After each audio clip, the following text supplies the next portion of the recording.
Hello guys, वेला रेला ने एकली गया हमारा गमो छतो और फिर दूर देखो तो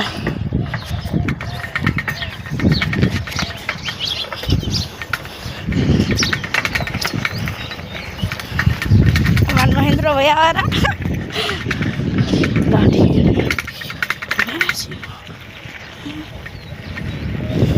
देखो हम 50 का आम वलक में आम वाली पड़े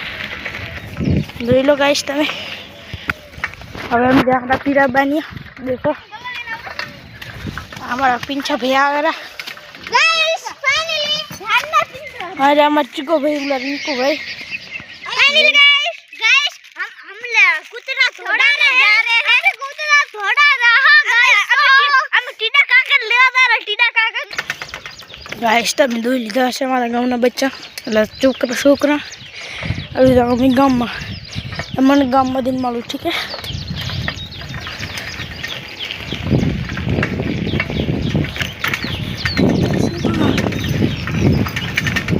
देखो थोड़ी की स्पीड कराओ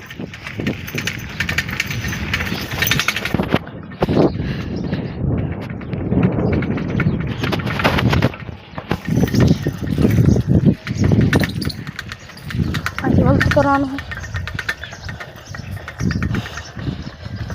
એટલે ગામ में चक्कर मारवाना हो देखो तो ना कहीं सही रहा दो तो खरीदी मळीश।